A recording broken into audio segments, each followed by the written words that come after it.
Hi friends, welcome to కొత్తగా చందమామ కథలు. ఈరోజు మనం బంగారు ఎలుక అనే కథ చెప్పుకుందాం. పూర్వం ప్రతిష్ట అనే దేశంలో సుప్రతిష్టం అనే ఒక గొప్ప నగరం ఉండేదన్నమాట. ఆ నగరంలో ఒక స్త్రీ ఉండేది. అయితే ఆమె భర్త చనిపోగానే అతని బంధువులు, దాయాదులు, దూరపు చుట్టాలు అందరూ కలిసి అతని ఆస్తి మొత్తం కాజేశారు.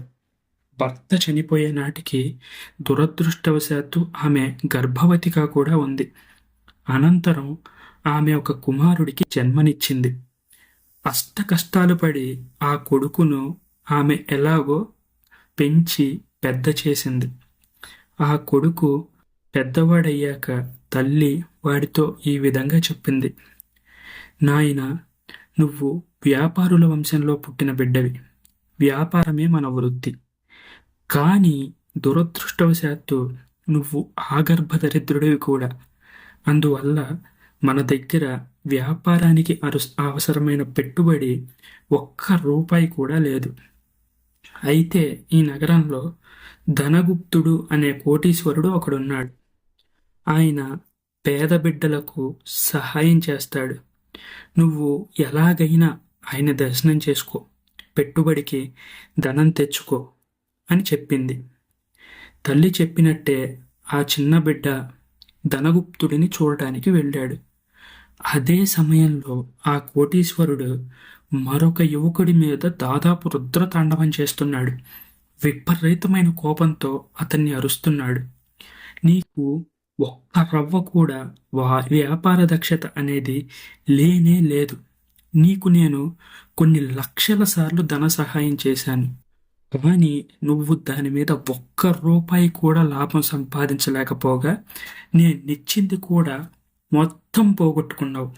నిజంగా తెలివైన వాడైతే ఆ చచ్చిన ఎలుకను పెట్టుబడిగా చేసుకుని కూడా లక్షలు సంపాదించగలడు.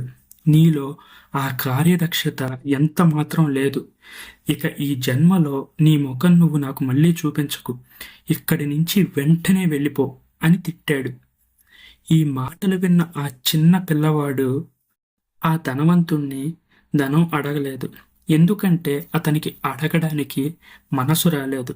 నిజంగా నా దగ్గర వ్యాపార దక్షత ఉంటే ఆ ధనవంతుడు చెప్పినట్టే ఆ చచ్చిపడి ఉన్న ఎలకతోనే నేను కోట్లు సంపాదించగలను కదా అని మనసులో అనుకున్నాడు. ఆ క్షణమే ధనం అడగకూడదని దృఢంగా నిశ్చయించుకున్నాడు. అక్కడికి వెళ్ళి దూరంగా చచ్చిపడి ఉన్న ఒక ఎలకని తీసుకున్నాడు. దాన్ని తీసుకెళ్ళి ఒక వర్తకుడి పిల్లికి ఆహారంగా ఇచ్చాడు. అనంతరం దానికి ప్రతిఫలంగా ఆ వర్తకుడి దగ్గర నుంచి 2 దోసిళ్ల నిండా శనగలు తీసుకున్నాడు. ఆ శనగలని ఇంటికి తీసుకెళ్ళాడు. వాటిని దోరగా వేయించి కారపు శనగలు చేశాడు. ఆ తర్వాత ఆ కారపు శనగలు ఒక మంచినీళ్ల కుండ తీసుకున్నాడు. ఆ రెండిటితో బయలుదేరి ఊరి బయటకు వెళ్ళాడు. అక్కడ ఒక పెద్ద చెట్టును చూసుకున్నాడు. దాని నీడలో కూర్చున్నాడు. మిట్ట మధ్యాహ్నం వేళ అడవిలో కట్టెలు కొట్టుకుని వచ్చేవాళ్ళు అక్కడికి వచ్చారు. ఆ చెట్టు నీడలో కాసేపు విశ్రాంతి తీసుకుందాం అనుకున్నారు. అలా తీసుకొని వాళ్ళలో వాళ్ళు మాట్లాడుకుంటూ ఉన్నారు. నెమ్మదిగా ఈ పిల్లవాడు కూడా వారితో మాటలు కలిపాడు. వారి యోగక్షేమాలు విచారించాడు. వారి కుటుంబం గురించి, వారి సాధక బాధకాల గురించి విన్నాడు. అనంతరం తాను తెచ్చుకున్న కారపు శనగలు అందరికీ తలా కొంచెం పంచిపెట్టాడు. దాంతోపాటు వారు తాగడానికి మంచి నీటిని కూడా ఇచ్చాడు. ఆ కారపు శనగలు, మంచినీళ్లు వారికి చాలా ఉపశమనంగా తోచాయి ఆ ఎండలో. దీంతో పాటు ఆ కుర్రవాడి మర్యాదలకు కూడా వారు పొంగిపోయారు. అందరూ సంతోషించి తలా ఒక 2 కట్టెలు కుర్రవాడికి ఇచ్చి వెళ్ళిపోయారు. ఆ కుర్రవాడు ఆ సంపాదించిన కట్టెలు అన్నీ కలిపి ఒక మోపు కట్టాడు. ఆ మోపుని నగరంలోకి తీసుకువచ్చి వాటిని మంచి ధరకు అమ్మాడు. ఆ డబ్బుతో కొంత పెట్టి మళ్ళీ శనగలు కొన్నాడు. ఇలా కొన్నాళ్ళు గడిచాయి. ఆ తర్వాత అతను ఎంత ధనం కూడబెట్టాడంటే ఏకంగా కట్టెలు కొట్టేవారి దగ్గర అతనే కట్టెల మోపులు కొనేసేవాడు. ఇలా కొన్నాళ్ళు వాళ్ళ దగ్గర కట్టెల మోపులు కొన్న తర్వాత మెల్లగా కారపు శనగల బేరం మానేశాడు. ఆ కొన్న కట్టెల మోపులన్నీ భద్రంగా ఒక చోట దాచిపెట్టాడు. ఇంతలో తలవని తలంపుగా వర్షాకాలం వచ్చింది. కట్టెలకు గిరాకీ ఒక్కసారిగా పెరిగిపోయింది. తాను కొన్న కట్టెలన్నీ అధిక ధరకు అమ్మేశాడు. అమ్మేసి ఆ డబ్బుతో ఒక చిల్లర దుకాణాన్ని స్థాపించాడు. మెల్లగా ఆ చిల్లర వ్యాపారం రాను రాను పెద్ద వర్తకంగా మారిపోయింది. ఆ కుర్రవాడు తన వర్తకాన్ని విపరీతంగా పెంచుకున్నాడు. తన దగ్గర పనివాళ్ళు కూడా చేరారు. ఎందుకంటే అందులో జరిగే పనంతా తను ఒక్కడే సంభాళించుకోలేకపోతున్నాడు. దీంతో పాటు దాని మీద వచ్చే లాభాలతో ఇల్లు, వాకిళ్ళు, తోటలు, పెరట్లు, చెరువులు, కాలువలు ఏది పడితే అది కొనేసి కాలక్రమంలో ఆ పిల్లవాడు ఒక పెద్ద లక్షాధికారి అయిపోయాడు. అతని సంపదకి మూలం ఎలక కాబట్టి అతన్ని అందరూ ఎలకబాలుడు అని పిలవడం మొదలుపెట్టారు.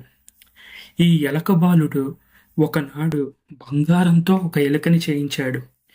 దాన్ని తీసుకెళ్లి ధనగుప్తుడికి సమర్పించాడు. అయ్యా, ఇది మీరు నాకు చూపిన పెట్టుబడి. ఈ పెట్టుబడి వల్ల నేను లెక్కకు మించిన ధనాన్ని గడించాను. ఇదంతా మీరు ఇచ్చిన ఒక సలహా వల్ల జరిగిందే. కాబట్టి వడ్డీతో సహా దీన్ని మీకు తిరిగి ఇస్తున్నాను అన్నాడు.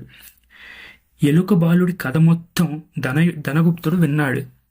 అతని తెలివితేటలు, సద్బుద్ధి ధనగుప్తుడికి ఎంతో సంతోషాన్ని కలిగించాయి. దీంతో పాటు అతనిలో ఒక కొత్త ఆలోచన కూడా రేకెత్తింది. ధనగుప్తుడికి పెళ్ళిడుకు వచ్చిన ఒక కుమార్తె ఉంది. తన కుమార్తెని సమర్థుడైన ఈ ఎలక బాలుడికి ఇచ్చి పెళ్లి చేస్తే వారిద్దరూ సంతోషంగా ఉంటారు కదా. అలాగే తన ఆస్తి కూడా నాశనం అవ్వకుండా ఇంకా ఎంతో వృద్ధి చెందుతుంది అని మనసులో అనుకున్నాడు. కానీ అలా అనుకున్న విషయాన్ని ఎలక బాలుడితో చెప్తే అతను ఒప్పుకుంటాడా లేదా అని కాస్త తటపటాయించాడు. అలా మాటల మీదకి వచ్చినప్పుడు ఏదైతే అదైంది అనుకొని తన మనసులో ఉన్న మాటని ఎలక బాలుడితో వెల్లడించాడు. అయితే ఎలక బాలుడు వెంటనే ఎగిరిగంతేసి అవును అని సమాధానం ఇవ్వలేదు.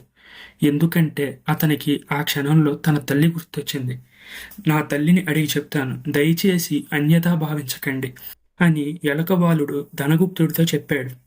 తల్లి మీద ఆ ఎలక బాలుడికి ఉన్న ప్రేమాభిమానాలు ధనగుప్తుణ్ణి మరింత ఆనందవంతుణ్ణి చేశాయి.